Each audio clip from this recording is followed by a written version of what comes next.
असीम मुनीर कैसे पाकिस्तान को वर्ष 2035 तक अपनी मुट्ठी में रखना चाहते हैं।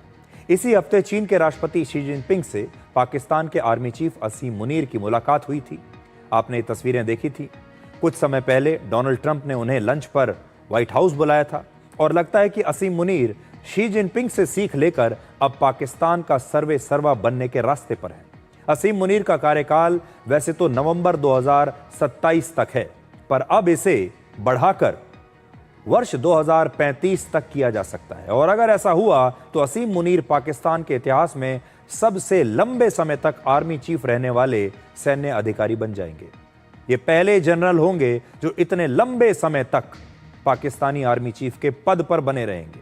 दुनिया के हर देश में फैसला लेने वाला एक ही लीडर होता है, लेकिन पाकिस्तान में प्रधानमंत्री से ज्यादा ताकत आज असीम मुनीर के पास है और उनकी ये ताकत वर्ष 2035 तक ना सिर्फ बनी रहेगी बल्कि बढ़ती ही चली जाएगी। हर दिन बढ़ेगी, हर घंटे उनकी ताकत बढ़ेगी।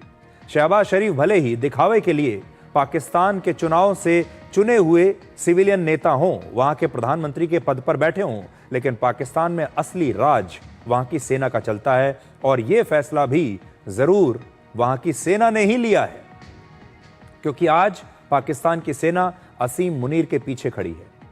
अब तक पाकिस्तान में यह अटकलें लगाई जाती थी कि असीम मुनीर शहबाज शरीफ से ज्यादा शक्तिशाली हैं, पर अब पाकिस्तान ने यह भी मान लिया है कि वहां के सभी बड़े फैसले अब असीम मुनीर ही लेंगे। और इस फैसले के बाद पाकिस्तान की राजनीति और शासन पर सेना का जो प्रभाव है, जो उनकी पकड़ है, अब पहले से कहीं ज्यादा होने वाली है।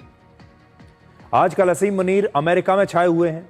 दो बार अमेरिका के दौरे पर जा चुके हैं। ट्रंप को नोबेल पुरस्कार देने की सिफारिश कर चुके हैं। ट्रंप के साथ नई नई डील कर रहे हैं। ट्रंप के साथ लंच खा रहे हैं। पाकिस्तान के जो आर्मी चीफ हैं, अब ये पाकिस्तान की जितनी भी द्विपक्षीय बैठकें होती हैं, अक्सर वहाँ के प्रधानमंत्री के साथ बैठते हैं, दुनिया के बड़े बड़े नेताओं से मिलते हैं। SCO समिट की साइडलाइंस पर पाकिस्तान ने जितनी भी बैठकें की, उनमें असीम मुनीर नजर आए। और चीन के साथ, रशिया के साथ, व्लादिमीर पुतिन के साथ जो बैठक हुई, या आप समझिए कि चीन के राष्ट्रपति शी जिनपिंग के साथ जो बैठक हुई, उन सब में पाकिस्तान के प्रधानमंत्री के साथ असीम मुनीर भी दिखाई दे रहे हैं। लेकिन अमेरिका हमेशा से पाकिस्तान के सैन्य अधिकारी और सैन्य शासकों को बहुत खास महत्व देता रहा है। यह पहली बार नहीं है। तो अमेरिका का जो विशेष प्रेम है पाकिस्तान के जनरल्स के साथ, वो देखिए। पहले अयूब खान, फिर जियाउल हक, फिर जनरल परवेज मुशर्रफ और अब जनरल असीम मुनीर। ये अमेरिका की इसी रणनीति का हिस्सा हैं। अमेरिका हमेशा से पाकिस्तान के आर्मी चीफ के साथ बड़े दोस्ताना संबंध रखता है, हमेशा उनके साथ एक अलग तरह का रिश्ता बनाकर रखता है, क्योंकि अमेरिका इनके जरिए पाकिस्तान में अपने प्लान को आसानी से इंप्लीमेंट करना चाहता है, क्योंकि पाकिस्तान के आर्मी चीफ पाकिस्तान की जनता के चुने हुए प्रतिनिधि नहीं होते। इसलिए इनकी वफादारी जनता के साथ नहीं है, इनकी वफादारी अमेरिका के साथ होती है। ये अमेरिका के वफादार बन जाते हैं और ये ट्रंप जैसे लीडर्स को बहुत सूट करता है, उन्हें बहुत पसंद आता है। सेना की ताकत से अमेरिका की हर योजना को एक सिंगल विंडो क्लियरेंस मिल जाती है। अमेरिका अगर असीम मुनीर को अपना दोस्त बना लेता है, डोनाल्ड ट्रंप अगर एक बार उन्हें अपना लंच व्हाइट हाउस में करा देते हैं, तो यह सुनिश्चित हो जाता है कि अब अमेरिका पाकिस्तान में जैसा चाहे वैसा कर सकता है। पाकिस्तान की पहचान एक ऐसे देश की है जहां पर सेना कभी भी सत्ता पर कब्जा कर लेती है और आर्मी चीफ रातों रात वहां के राष्ट्रपति बन जाते हैं। पहले भी कई बार ऐसा हो चुका है और ऐसा कहा जाता है कि पाकिस्तान में सत्ता पर सेना का कब्जा करने की रणनीति 12,000 किलोमीटर दूर अमेरिका में बनती है, यानी रिमोट कंट्रोल अमेरिका के पास है। आपको याद होगा इमरान खान जब हटे थे सत्ता से, वहाँ भी उन्होंने यही बात कही थी कि मुझे हटाने के पीछे अमेरिका का हाथ है। पाकिस्तान में लगभग आधे समय तक सैन्य शासन रहा है, यानी वहाँ की सेना का शासन रहा है। वर्ष 1958 से लेकर 1969 तक अयूब खान पाकिस्तान के सैन्य शासक रहे। उस समय दुनिया में शीत युद्ध चल रहा था। अमेरिका और सोवियत संघ एक दूसरे के दुश्मन थे। तब अयूब खान के 11 साल के शासन के दौरान अमेरिका ने पाकिस्तान का जमकर इस्तेमाल सोवियत संघ पर निगरानी रखने के लिए किया। 1980 के दशक में जब जियाउल हक पाकिस्तान के सैन्य शासक बने तो अमेरिका ने अफगानिस्तान में सोवियत संघ के खिलाफ पाकिस्तान का जमकर इस्तेमाल किया। अमेरिका में 9/11 के हमले के बाद अमेरिका ने परवेज मुशर्रफ को वॉर ऑन टेरर के लिए अपने साथ अपनी टीम में मिला लिया, अपना पार्टनर बना लिया। पाकिस्तान में जब चुनी हुई सरकार होती है तो कई बार अमेरिका और पाकिस्तान के रिश्ते खराब हो जाते हैं, लेकिन जब सेना सरकार पर कब्जा कर लेती है, यानी जब सेना जब भी मजबूत होती है, तो हमेशा पाकिस्तान के संबंध अमेरिका के साथ ज्यादा मजबूत हो जाते हैं, और अभी भी वही चल रहा है। असल में कोई भी आर्मी चीफ जब पाकिस्तान का सैन्य शासक बनता है तो वो अमेरिका के साथ अपने संबंधों को मजबूत बनाकर दुनिया में अपनी सत्ता को वैध ठहराने की कोशिश करता है। इसके बदले में अमेरिका उससे पूरी कीमत वसूलता है, और आज का दौर असीम मुनीर और ट्रंप की दोस्ती का दौर है। असीम मुनीर आज पाकिस्तान के सबसे ताकतवर व्यक्ति हैं और पाकिस्तान के पूर्व प्रधानमंत्री इमरान खान जेल में है। फौज ही सरकार है, फौज ही अदालत है, और फौज ही मीडिया को कंट्रोल कर रही है, और इसी वजह से ट्रंप अब सिर्फ असीम मुनीर के साथ हाथ मिलाना चाहते हैं, असीम मुनीर से ही दोस्ती करना चाहते हैं। जिस तरह से ट्रंप पाकिस्तान में बहुत सारी डील्स कर रहे हैं, उससे लगता है कि जल्द ही पाकिस्तान में एक बार फिर से सैन्य शासन स्थापित हो सकता है।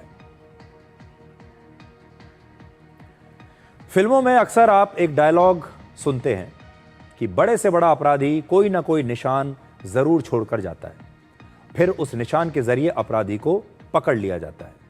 लेकिन क्या आपको पता है कि दुनिया के राष्ट्रपति और सर्वोच्च नेता भी किसी मीटिंग के बाद अपने निशानों को पीछे छोड़कर नहीं जाना चाहते और अपने निशानों को मिटा देते हैं, और ऐसा इन बड़े बड़े नेताओं की सुरक्षा के लिए किया जाता है। अब आप उत्तर कोरिया के supreme leader Kim Jong Un का ये वीडियो देखिए। इस वीडियो को दुनिया भर में लोग देख रहे हैं। ये वीडियो चीन की राजधानी बीजिंग का है, जिसमें किम जोंग उन के बॉडीगार्ड्स उस कुर्सी और टेबल को साफ कर रहे हैं जहां पर थोड़ी देर पहले किम जोंग उन बैठे हुए थे। इसी कुर्सी पर बैठकर किम जोंग उन ने रशिया के राष्ट्रपति व्लादिमीर पुतिन के साथ मुलाकात की थी, और जैसे ही वो यहां से गए इस बैठक के बाद, किम जोंग के फिंगरप्रिंट्स और उनके दूसरे निशान इस चेयर से और उस टेबल से मिटाए जा रहे हैं। किम जोंग उन ने जिस ग्लास से पानी पिया था उसे भी उनके सुरक्षाकर्मी अपने साथ ले गए, उस ग्लास को भी उन्होंने वहां छोड़ा नहीं।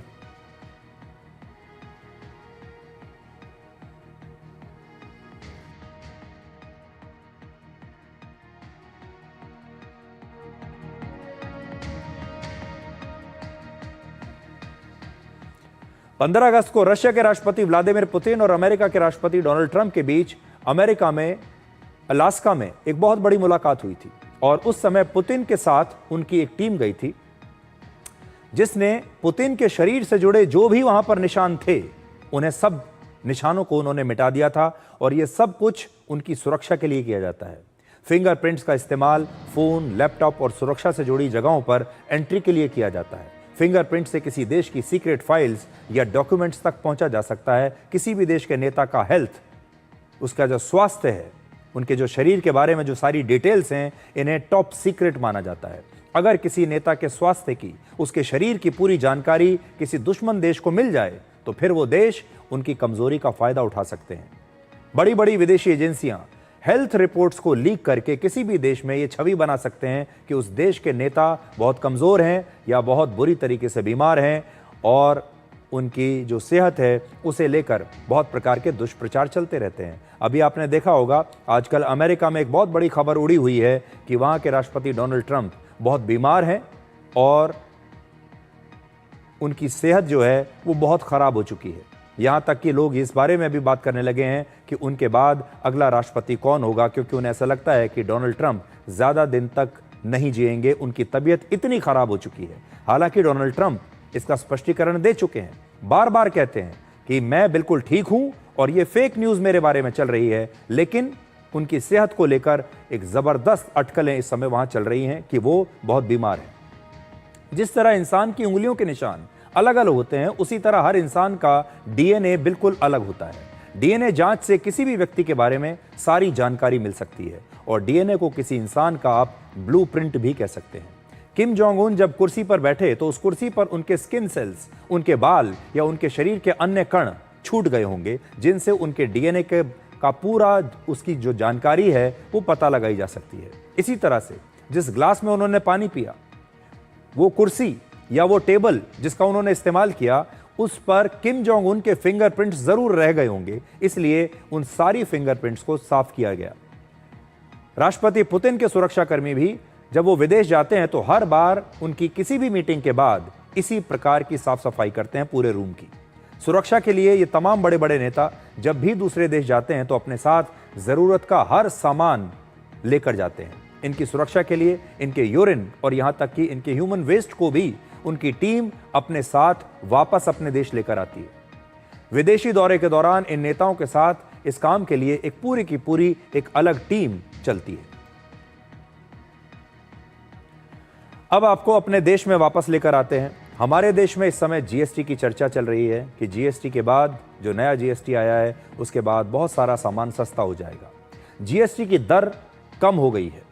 सस्ते होने वाले सामानों की पूरी लिस्ट डिकोड करके हम आपको बता चुके हैं क्या क्या सामान सस्ता होने वाला है, आपका कितना पैसा बचने वाला है। इसके बाद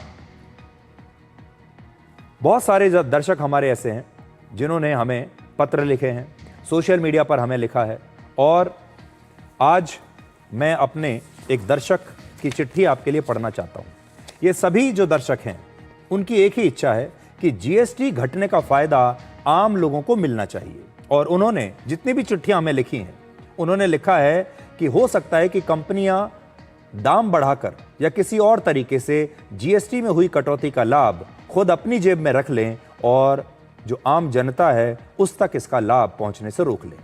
और वो ये चाहते हैं हमारे दर्शक कि इसका इंतजाम करना चाहिए। तो देखिए, मैं एक चिट्ठी पढ़ रहा हूं हमारे एक दर्शक की। हमारे दर्शक हैं जिनका नाम है हरि कृष्ण अनेजा। स्क्रीन पर अभी इनकी चिट्ठी, इनका मेल आपके साथ था, और ये हनुमानगढ़ राजस्थान से इन्होंने हमें लिखा है, और मैं उम्मीद करता हूं कि हमें सुन रहे होंगे। वो लिखते हैं कि सुधीर जी, आपका टीवी शो लगातार हम देखते हैं, आपका योगदान सराहनीय है। एक मुद्दा जो कि सरकार ने आम आदमी के हित में जीएसटी स्लैब्स को घटाकर लिया है, वो फायदा असल में हर नागरिक को मिले, इसके लिए जो रेट आज है उससे वो प्रोडक्ट सस्ता होना चाहिए। परंतु कंपनियां रेट सस्ता करने के बजाय रेट बढ़ाकर जीएसटी का फायदा अपनी जेब में डाल लेंगी, और रेट घटने का फायदा आम आदमी को नहीं मिलेगा। इस विषय पर आप गौर करें। सरकार ने अपना जो नुकसान जीएसटी घटाकर किया है वो कंपनियों की जेब में ना जाए, इसका फायदा सभी को मिले, ऐसा हम चाहते हैं। देखिए, ये उन्होंने हमें लिखा है। तो हमें खुशी होती है जब हमारे दर्शक हमें लिखते हैं और अपनी कोई डिमांड हमारे सामने रखते हैं, कहते हैं कि आप हमारा मुद्दा उठाइए। तो आज हम उन तमाम दर्शकों के लिए ये विषय उठा रहे हैं, और इसीलिए आज हम ये डिकोड करेंगे कि आपको जीएसटी घटने का फायदा कैसे मिलेगा